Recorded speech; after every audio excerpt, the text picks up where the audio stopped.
California Today. Billboards on Highway 99 criticize Representative Devin Nunes for his ties to President Trump. Credit Max Whitaker for the New York Times. Jose A. Del Real and Charles McDermott. Good morning. Want to get California Today by email? Here's the sign-up. The June 5th primary election here in California will be the first major test of a feverish effort by Democrats to fight President Trump's agenda. Their aim is to flip a handful of Republican-held congressional districts in the Golden State as part of their broader goal to take control of the House of Representatives in November. But in the heavily agrarian San Joaquin Valley, where several Republican members of Congress are expected to pull off easy re-elections, the mood is decidedly less feverish. Many people in the area interviewed for a recent article about the primaries expressed surprise that an election was happening there. The primaries themselves have included few candidates and baked-in expectations about who will win. But renewed trade-related tensions with China on Tuesday put a spotlight on how quickly political tides can shift. The unpredictability of the Trump administration's policy with China has already worried farmers across the state, many of whom voted for Mr. Trump and grow staple products like almonds and pistachios that are targeted for tariffs. In 2016, the state exported $2 billion in agriculture products to China, which is the state's third biggest foreign market for farm goods. There is definitely a sense of frustration and just anxiety overall about how this all plays out, said Sarah Niaguri, of the California Farm Bureau Federation. In addition to decreased demand for American farm goods, there are other indirect trade effects related to the uneasy trade relationship that can hurt farmers. In particular, more frequent and thorough customs inspections of American goods on the Chinese mainland have caused problems. Ms. Niaguri said that she and the organization have heard from growers who have shipped their products only to find them delayed by inspection backlogs. If the products sit there too long, they risk rotting. But she demurred when asked what she was hearing from farmers about the president's performance on trade issues. Ms. Niaguri said she had heard many growers express hope that the administration was pursuing trade policies to expand available export markets. Such efforts could at least balance out potentially shrinking sales to China. What I can say from the California perspective and our growers is that we've already been put in a really tough situation, she said. Until we see that actually happen, then our growers won't really take a stance against her with all the policies the administration is pursuing. Tricia Stever-Bladler, the executive director of the Tulare County Farm Bureau, said she believed it was too early to tell if farmers in the valley would change their support for the administration's broader goals. She acknowledged that some of the administration's positions don't align perfectly with the needs or preferences of farmers.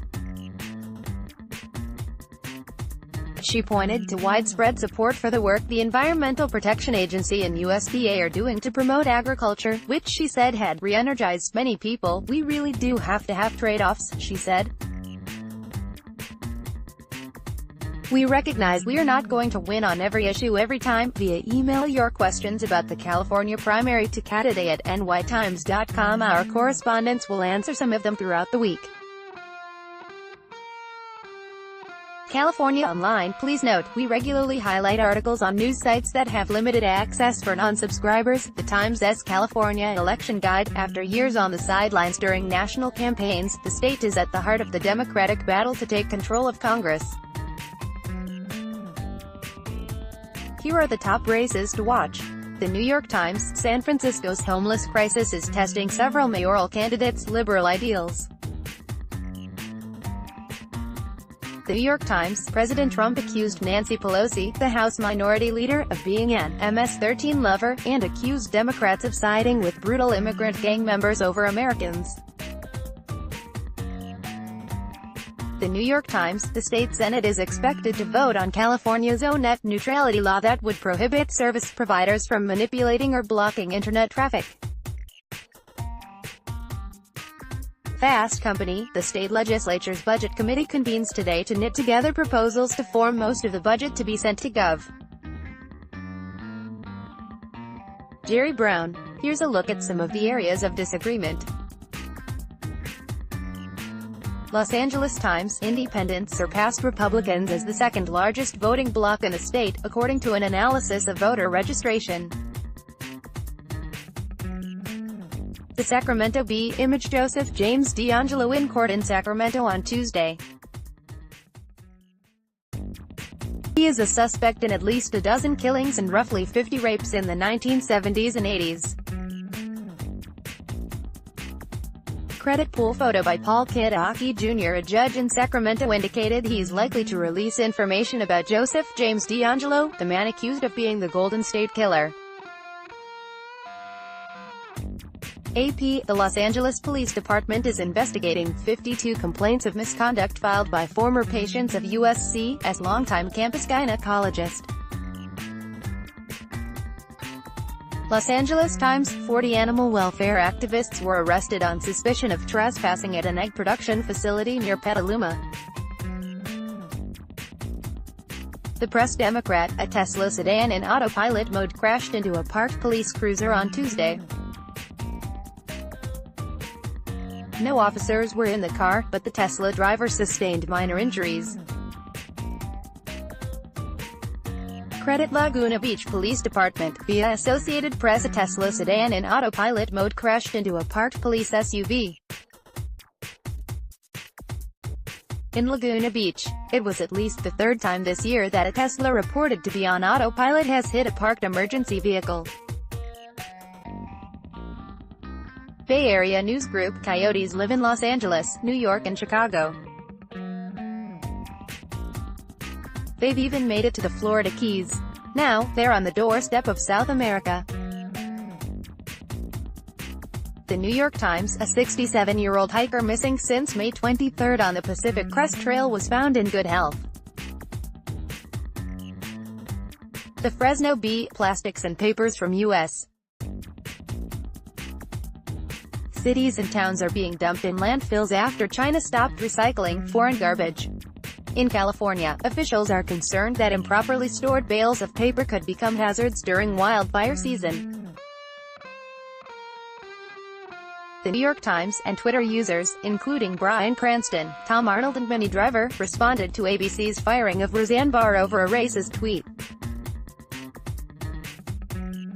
The New York Times. And finally, our news podcast, The Daily, speaks to Kevin Cooper, who has been on death row at San Quentin State Prison in California for 3 decades. Mr. Cooper, who is black, was sentenced to death for a quadruple killing in Chino Hills in 1983. But the sole survivor of the attack told the police that 3 white men were involved.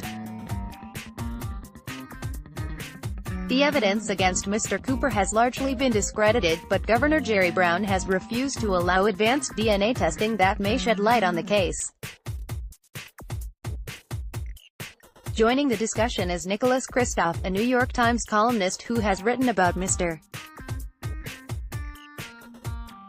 Cooper's case. California Today goes live at 6 a.m.